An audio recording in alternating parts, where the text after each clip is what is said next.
வெண்முரசு. நீர்க்கோலம் 42. வாசிப்பது சந்தீப். 41. தனிநகை.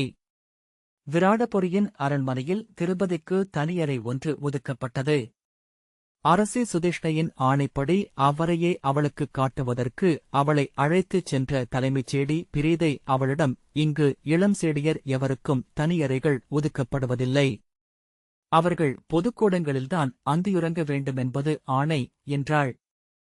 திருபதி திரும்பி அவளை பார்க்கவில்லை.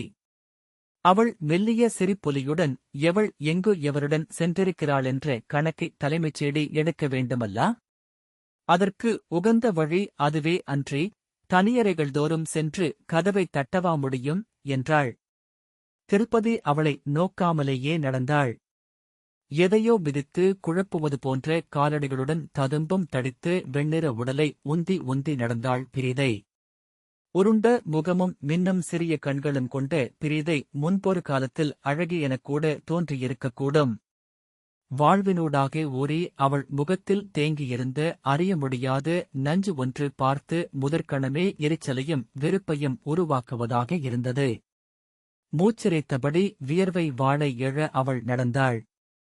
அவள் மூச்சில் வெந்த ஊனின் கெடுமணம் இருந்தது.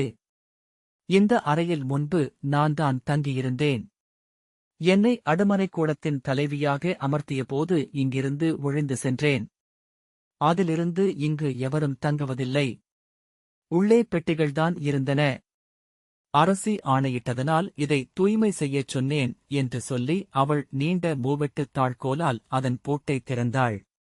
மும்முறை சுழற்றி உள்ளே தாழ்விலகும் ஒலியை கேட்டபின் கதவை தள்ளித் திறந்து குனிந்து வரவேண்டும். தலை மேலே முட்டக்கூடும் என்று சொல்லி உள்ளே சென்றாள். திருப்பதி மிகவும் குனிய வேண்டியிருந்தது. மிகச் சிறிய அறை. இரு கைகளையும் விரித்தால் இரு சுவர்களையும் தொட முடியுமென்று தோன்றியது. சிறிய ஒரு சாளரம் மட்டுமே இருந்தது. கைகளை தூக்கினால் மச்சுப்பலகை முட்டியது.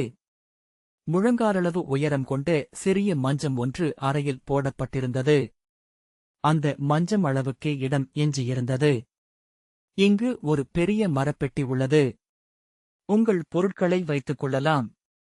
அதை மூடி தரையில் அமர்ந்து பெட்டி மேல் ஓலைகளை வைத்து எழுதவும் செய்யலாம் என்று பிரீதை சொன்னாள். நீங்கள் ஓலைகளில் எழுதுவதை விரும்புவீர்களென்று அரசி என்னிடம் சொன்னார். மீண்டும் அந்தச் சிரிப்பு. அது வெறும் ஒலியாகவே அவளிடமிருந்து எழுந்தது. முகத்திலும் கண்களிலும் அச்சிரிப்பு தெரியவில்லை. மலரையோ கணையாழியையோ அனுப்புவதை விட ஓர் ஓலையில் 2 வரி எழுதி அனுப்பினால் ஆண்கள் பெரிதும் மகிழ்கிறார்கள். நூல் பயிலாதவர்களுக்குக் கூட கற்ற பெண்ணொருத்தியுடன் கூடுவது பெருமிதத்தை அளிக்கிறது என்றாள். அடுமனைச் சேடியரில் கூட எழுத்து தெரிந்தவளுக்கு மதிப்பு மிகுதி. இங்கே அனிதை என்று ஒருத்தியிருந்தாள். காவியம் கற்றவள் என்பார்கள். புறவிச்சூதன் ஒருவனுடன் சென்றாள். அவன் அவளை அயலோர் விடுதியில் கைவிட்டுவிட்டுச் சென்றான் என்றார்கள். திருப்பதி அவளை நோக்கி திரும்பி, என்னுடைய மரவுரிகளும் தலையணைகளும் எங்கே என்றாள். அவள் தடுமாறி, அங்கே வெளியே என்றாள். நேருக்கு நேர் விழிநோக்கி பேசுவது அவளை நிலைகுலைய வைக்கிறது என்பதை திருப்பதி முன்னரே கண்டிருந்தாள். பிறரில் அவள் எழுப்பும் வெறுப்பும் கசப்பும் அவள் தனக்கு சுற்றும் போட்டுக் கொண்டிருக்கும் அரண். அவற்றை எடுத்துக்கொண்டு வந்து இந்த மஞ்சத்தில் வை என்று திருப்பதி ஆணையிட்டாள். அறியாது, அவ்வாறே என்றபின் பிரீதை சட்டென்று முகம் சிவந்து விழிகள் எரிய, சேடியர் தங்கள் பணிகளை தாங்களேதான் செய்து கொள்ள வேண்டும் என்றாள். நன்று. இப்பணிகளைச் செய்ய பிறிதொரு சேடியை அனுப்பும்படி நான் அரசியிடம் சொல்கிறேன் என்றாள் திருப்பதி. பிரீதை தடுமாறி, இல்லை, நான் அவ்வாறு சொல்லவில்லை. இதோ எடுத்துக்கொண்டு வருகிறேன் என்று சொல்லி வெளியே சென்றாள். அங்கு அவள் பிறிதொரு சேடியை நோக்கி, யாரடி? அங்கு என்ன செய்கிறாய்? இந்த மரவுரிகளையும் தலையணைகளையும் எடுத்து உள்ளே வைக்க வேண்டுமென்று உன்னிடம் பலமுறை சொல்லியிருந்தேன் அல்லவா? எழுதித் தந்தால்தான் செய்வீர்களோ? சவுக்கின் சுவை என்ன என்று உங்கள் தோள்களுக்கு இன்னும் தெரியவில்லை. நான் எப்போதும் இதேபோல பொறுமையாக இருக்க மாட்டேன் என்று கூச்சலிட்டது கேட்டது. மானிட உடலும் நீண்ட முகமும் பெரிய கண்களும் கொண்ட சேடிப்பெண் ஒருத்தி மரவொரிகளையும் தலையணையையும் உள்ளே எடுத்துக் கொண்டு வந்து மரவொரிகளை சீராக விரித்து அவற்றில் தலையணையை வைத்தாள். திருப்பதி மரப்பெட்டி மேல் அமர்ந்து சாளரம் வழியாக வெளியே பார்த்துக் கொண்டிருந்தாள். முதற்கணம் மிகச் சிறிதென்று தோன்றிய அவ்வரை விருந்து கொண்டிருந்தது. அவளுக்கு மட்டுமேயான ஒரு சிறிய இடம். அலைவிரிவில் ஊர் ஓடம் போல. மரவொரிகளை விரித்து முடித்து நிமிர்ந்து நின்ற இளம் செடி தாழ்ந்த குரலில் பிறிதேதாவது என்றாள். திருப்பதி திரும்பிப் பார்த்து, உன் பெயர் என்ன என்றாள். அவள் முகம் சிவந்து விழி தாழ்த்தி மெல்லிய குரலில் சுபாஷினி என்றாள். நான் சூதப்பெண். இங்குதான் பிறந்து வளர்ந்தேன். திருப்பதி இசை கற்றிருக்கிறாயா என்று கேட்டாள். இல்லை, நாங்கள் அடுமனையாளர்கள் என்று அவள் சொன்னாள். என் அன்னை இங்குதான் பணியாற்றினாள். சென்ற ஆண்டு வயிற்றுச் சூலை நோயால் உயிர் துறந்தாள். தந்தை எவரென்று அவள் என்னிடம் சொன்னதில்லை. திருப்பதி, உன் குரல் நன்று, நீ பாட்டு கற்றிருக்கலாம் என்றாள். இங்கு அதற்கெல்லாம் பொழுதே இல்லை என்றாள் சுபாஷினி. அவள் செல்லலாம் என திருப்பதி வழிகாட்டி சாளரத்தை நோக்கினாள்.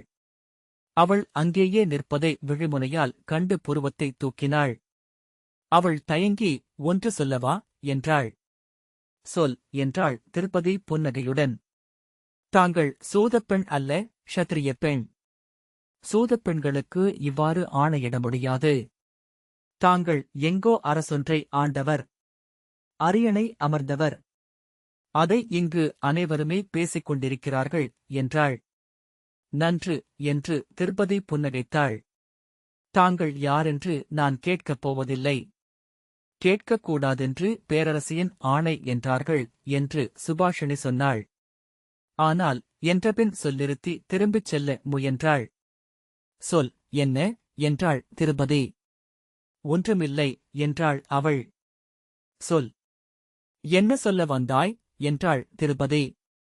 தாங்கள் ஏதோ மாற்றொரு கொண்டு இங்கு வந்திருக்கிறீர்கள்.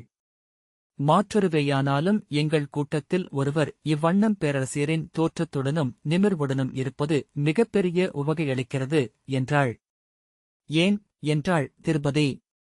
நாணப் புன்னகையுடன், தனியறையில் அமர்ந்து பகற்கனவு காணும்போது தங்களைப் போல நானும் ஆவதாக கற்பனை செய்து கொள்ளலாம் அல்லவா என்று அவள் சொன்னாள்.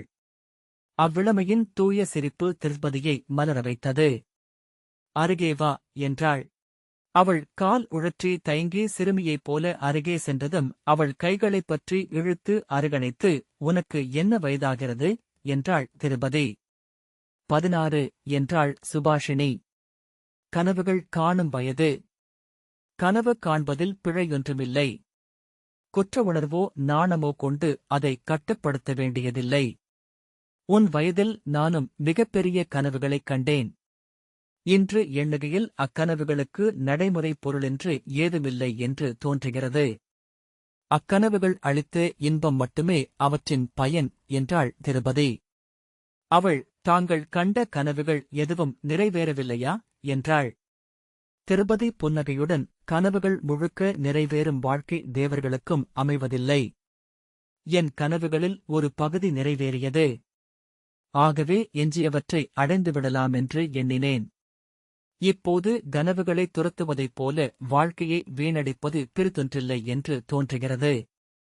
கனவுகளில் அமர்ந்து திளைத்து மகிழ்ந்து அவற்றிலேயே மூழ்கி மறைய முடியுமென்றால் அதுவே பெருங்கொடை என்றாள். நீங்கள் நூல் கற்ற விரலியைப் போல் பேசுகிறீர்கள் என்றாள் சுபாஷினி. நான் நூல் கற்றிருக்கிறேன் என்றாள் திருப்பதி. வெளியே பிரிதை, ஏய் சுண்டெலி, அங்கு என்ன செய்கிறாய்? உன்னிடம் நான் சொன்னதென்ன என்று குரல் எழுப்பினாள். ஐயோ, நான் செல்ல வேண்டும் என்ற சுபாஷினி புன்னகையுடன், சுண்டெலி என்பது நான்தான். என் முகம் கூறியது என்கிறார்கள் என்றாள். சிறிய வாயிலுக்கப்பால் பிரீதை தோன்றினாள். திருப்பதியின் கைகளை உதறி பின்னால் நகர்ந்த சுபாஷினி, நான் இவர்களிடம் என்று ஏதோ சொல்லத் தொடங்க அவள், உன் தோலை உரிக்காமல் இன்று விடப்போவதில்லை. ஒரு நாழிகையாக ஒரு வேலையை செய்கிறாயா? வா, வாடி என்றாள். திருப்பதி பிரீதையிடம், உள்ளே வா என்றாள். யாரிடம் சொல்கிறாய்? என்னிடமா என்றாள் அவள். உன்னிடம்தான். உள்ளே வா என்றாள் திர்பதி. அவள் முகம் சிவக்க மூச்சு சீர, நான் இங்கே சேடியர் தலைவி. நான் என பேசத் தொடங்க, உள்ளே வா என்றாள் திர்பதி. அவள் கண்ணறியா சரடொன்றால் இழுக்கப்பட்டது போல உள்ளே வந்ததும், உன்னிடம் ஒரு சொல் தனியாக நான் சொல்ல வேண்டும் என்றாள் திர்பதி. என்ன சொல்லப் போகிறாய் என்று பிரீதை படபடப்புடன் கேட்டாள். அவள் உடலே சிவந்து வியர்வை பொடித்தது. என்ன சொல்லப் போகிறாய்? நான் யார் என்று அறிவாயா என்றாள். அறிந்த பின்தான் இதை சொல்கிறேன். இனி எனக்கெதிராகவோ எனக்கு வேண்டியவர்களுக்கு எதிராகவோ ஓர் எண்ணம் உன் உள்ளத்தில் எழுந்ததென்று நான் அறிந்தால் உன் கழுத்தில் குருவாளைப் பாய்ச்ச தயங்க மாட்டேன். என்னால் அது மிக எளிதாக இயலும் என்பதை நான் சொல்ல வேண்டியதில்லை என்றாள் திர்பதி. பிரீதை இரு கைகளும் தளர்ந்து தொடைமேல் உரசி விழ தொங்கிய முலைச்சுமைகள் எழுந்தமைய, நான் இங்கு என்று தடுமாறினாள். இனி இந்த அகத்தளம் முழுவதும் என் ஆணைகள் மட்டுமே செல்லும். மறுசொல் எடுக்கவோ எண்ணவோ எவருக்கும் ஒப்புதல் இல்லை. அவ்வாறு என் சொல் கடந்து செல்லும் எவரும் இங்கு உயிர் வாழமாட்டார்கள் என்றாள் திர்பதி. அவள் விழிகளை கூர்ந்து நோக்கி, ஏனெனில் 5 கந்தர்வர்களால் காக்கப்படும் பெண் நான். உனது அத்தனை கரவுச் செயல்களையும் நன்கறிந்தவள். இனி அறிய வேண்டுவதும் ஏதேனும் இருந்தால் ஓரிரவுக்குள் என்னால் அறியவும் இயலும் என்றாள் திர்பதி. அவள் கால் தளர்ந்து கை நீட்டி சுவரை பற்றிக் கொண்டு, கரவு என்று எதை சொல்கிறீர்கள்? நான் ஏதுமறியேன் என்றாள். திர்பதி, இவ்வரண்மனையிலிருந்து கீசகருக்கு செய்திகளைக் கொண்டு செல்லும் சிலரில் ஒருத்தி நீ. இங்கு நான் வந்து முதல் நாள் நானும் அரசியும் தனித்திருந்து பேசுகையில் அவ்வறைக்கு வெளியே நீ நின்றிருந்தாய். அரசி பேசுவது உனக்கு காதில் விழவில்லை. ஆனால் அரசியிடம் நான் எத்தனை பொழுது பேசினேன் என்பதை உடனடியாக கீசகரிடம் சென்று சொன்னாய் என்றாள். கையசைத்து முகம் பதறி, இல்லை என்று சொல்லத் தொடங்கிய பிரீதை, நான் என்ன செய்வேன்? சொல்லும்படி எனக்கு ஆணையிட்டால் அதை செய்துதானே ஆக வேண்டும். கீசகரின் ஆணையை மீறும் ஆற்றல் கொண்ட எவரும் இந்த நகரில் இல்லை என்றாள். திர்பதி, ஆம், நீ சொல்லக்கூடாதென்று நான் ஆணையிடவில்லை. நீ சொல்வது எனக்கு தெரியும் என்று மட்டும்தான் சொன்னேன். செல்க என்றாள். அவள் கை நீட்டி, நான் எளியவள். நினைவறிந்த நாள் முதலாய் இங்கு அண்டிப் பிழைப்பவள். எவருக்கும் உளமறிந்து எந்தத் தீங்கும் செய்ததில்லை. வாழ்வதின் பொருட்டு எதையோ செய்கிறேன் என்றாள். ஆம், எந்தத் தீங்கும் செய்யாமலிருக்கும் வரை உனக்கும் எத்தீங்கும் நிகழாது என்று திருப்பதி சொன்னாள். கைகூப்பிய பின் கண்ணீரை துடைத்தபடி பிரீதை வெளியேறினாள். சுபாஷினி அவள் செல்வதைப் பார்த்தபின் நெஞ்சில் கை வைத்து, ஐயோ என்றாள். என்ன என்றாள் திருபதி. அவள் யார் தெரியுமா? அவளுக்கு நாவில் நஞ்சு, கண்களில் அதைவிடக் கொடிய நஞ்சு. இங்கு அவளை அஞ்சாத பெண்கள் எவருமே இல்லை என்றாள். இனி அஞ்ச வேண்டியதில்லை என்றாள் திருபதி. ஆம், நான் உங்கள் கண்களில் பட்டுவிட்டேன். இனி எதையும் நான் அஞ்ச வேண்டியதில்லை என்று சுபாஷினி சொன்னாள். பிறகு தாழ்ந்த குரலில், மெய்யாகவா என்றாள். என்ன என்றாள் திருபதி. 5 கந்தர்வர்கள் இருக்கிறார்களா என்றாள். ஆம், 5 பேர்.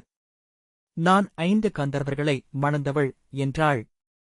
அவள் மேலும் குரல் தாழ, எங்கிருக்கிறார்கள் என்றாள்.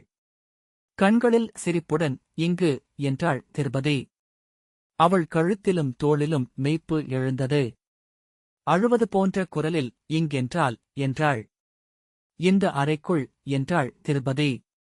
இந்த அறைக்குள்ளா என்று அவள் அறியாது பின்னடைந்தாள். அஞ்ச வேண்டியதில்லை. அவர்கள் உன்னை பார்ப்பார்கள். உன்னால் அவர்களை பார்க்க இயலாது என்றாள் திருபதி. அவள் நீள்மூச்சு விட்டாள். பிறகு, பொய்தானே என்றாள். மெய் என்று திருபதி சொன்னாள். நான் யானை மேல் ஏறியதை நீ சாளரத்தின் அருகே நின்று பார்த்தாய் அல்லவா? அவள், ஐயோ, இல்லை என்றாள். நீ ஒரு தூணை பற்றிக் கொண்டு நின்று பார்த்தாய். நான் பிரீதியுடன் வரும்போது எங்களுக்குப் பின்னால் வந்தாய். வரும்போது ஓசை கேட்காமலிருக்க சிலம்புகளைக் கழற்றி மடியில் கட்டிக்கொண்டாய். இப்போது அவை மடியில் உள்ளன. வெண்கலச் சிலம்புகள். உன் அன்னைக்குரியவை. அவள் ஐயோ என கன்னத்தில் கை வைத்து வியந்தாள். மடியில் இருந்து சிலம்புகளை எடுத்துக் காட்டி, என் அன்னையிடமிருந்த ஒரே அணி இதுதான். அன்னை இறக்கும்போது இதை எனக்கு அளித்தாள் என்றாள். பித்தளையாலான பழைய சிலம்பின் செதுக்குகளில் களிம்பு படிந்திருந்தது. திருபதி, உனக்கு நேர்பின்னால் என் கந்தர்வன் ஒருவன் வந்து கொண்டிருந்தான் என்றாள்.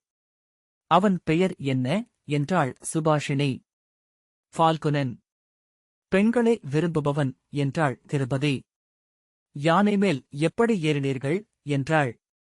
விருகோதரன் என்ற கந்தர்வனின் ஆணைக்கு யானை பணிந்தது என்றாள். புறவிகளுக்கு என்றாள் சுபாஷினி. புறவிகளை மாத்ரன் என்ற கந்தர்வனைக் கொண்டு ஆள்கிறேன் என்றாள் திருபதி. அவள் பெருமூச்சு விட்டாள். வருவது உரைக்க நேமிகன் என்னும் கந்தர்வன் உதவுவான். நான் விரும்பிய நூலில் உள்ள வரிகளை எடுத்து அளிப்பவன் யமன் என்னும் கந்தர்வன். அவள் உங்கள் ஆணைப்படி அவர்கள் நடப்பார்களா என்றாள். ஆம், ஆணையிடவே வேண்டியதில்லை.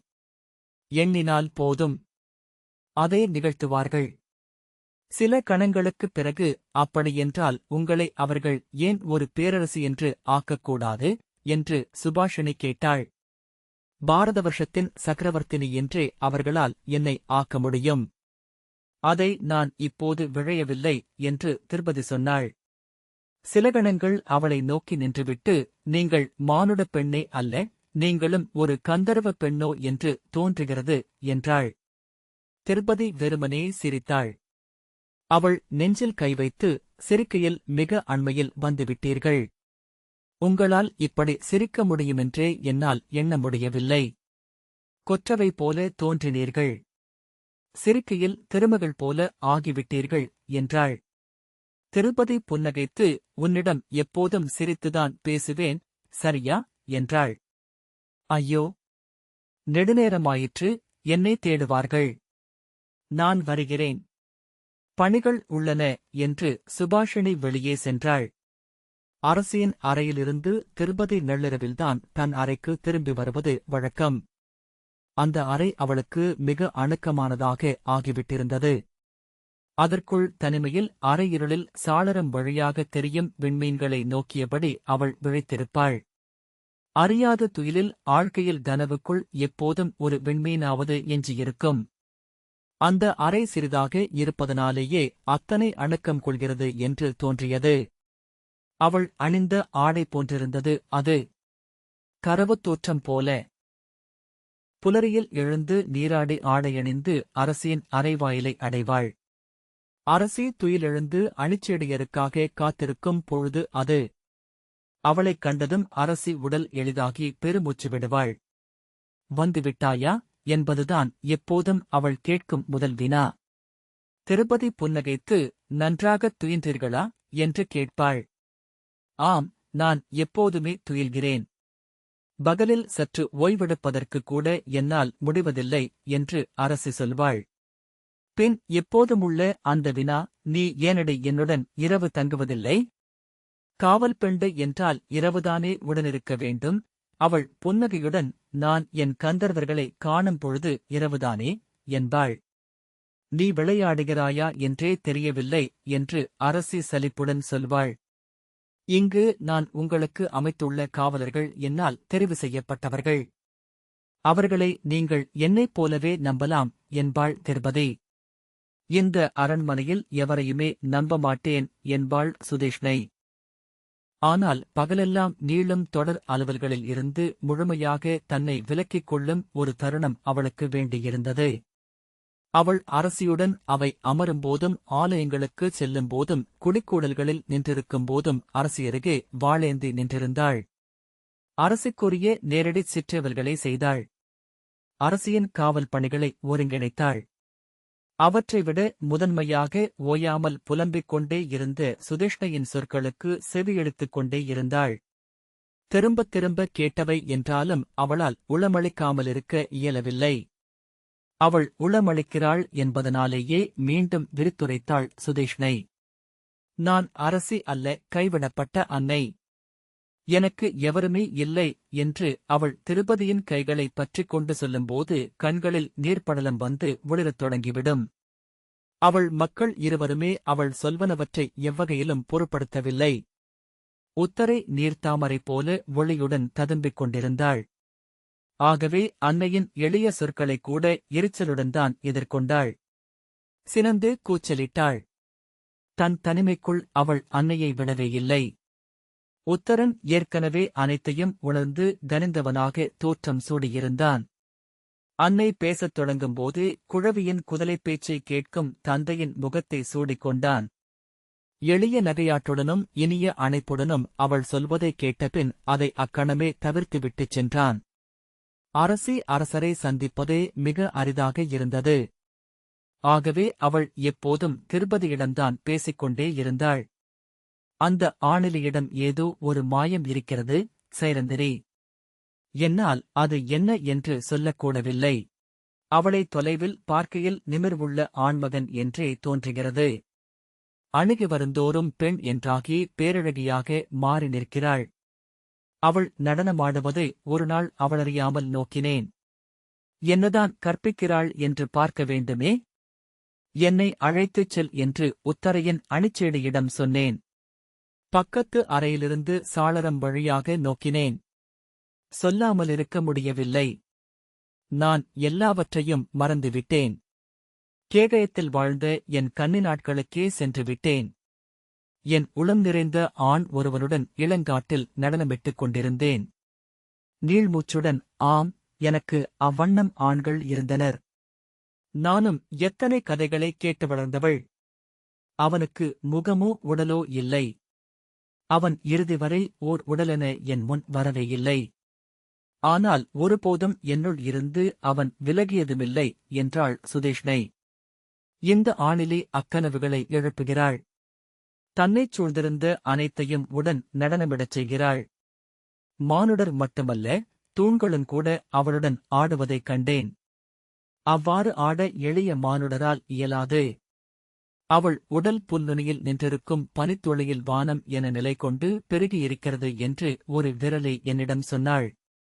மெய். அவள் எதை கற்பிக்கிறாள் என்று நான் கேட்டேன். அதற்கு இவ்வுலகத்திலுள்ள அனைத்தையும்தான் என்கிறாள் உத்தரை.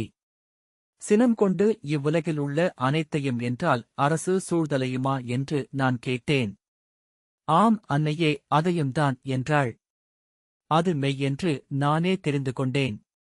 உத்தரை புரவி ஏறுவதும் யானை ஏறுவதும் முழுமையாக மாறிவிட்டன.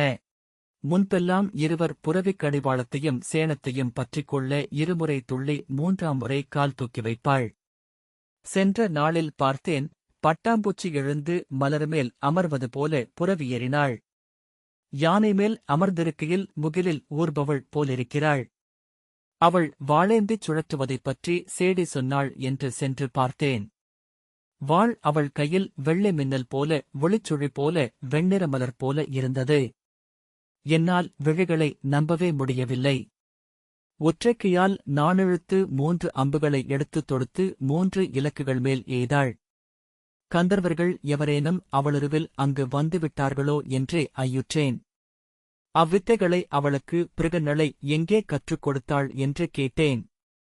விந்தை, அவள் நடனமன்றி எதையுமே கற்றுக் கொடுக்கவில்லை.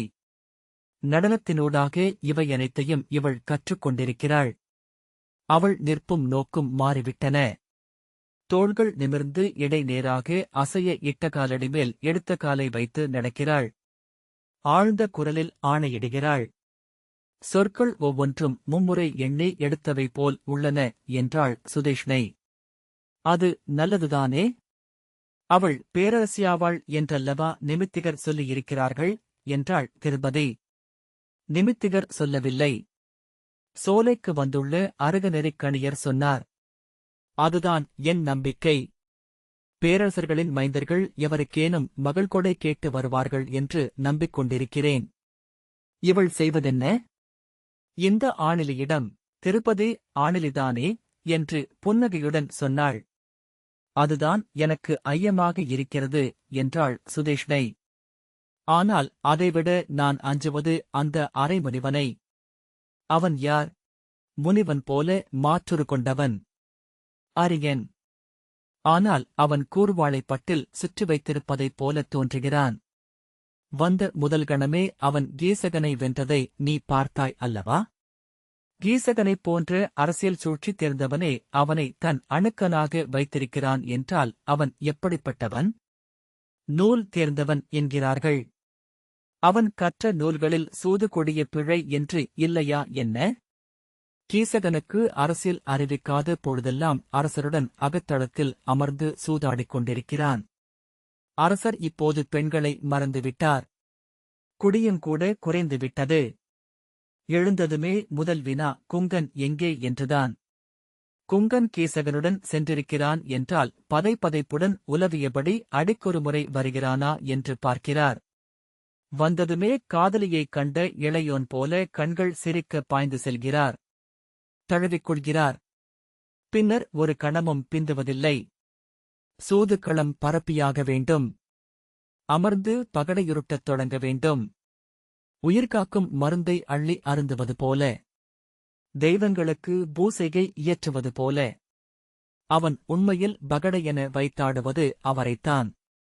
இன்று அவன் என்ன சொன்னாலும் அவர் செய்வார் என்ற நிலை. அதன் மாயம் என்ன என்று நான் ஒற்றர்களிடம் கேட்டேன்.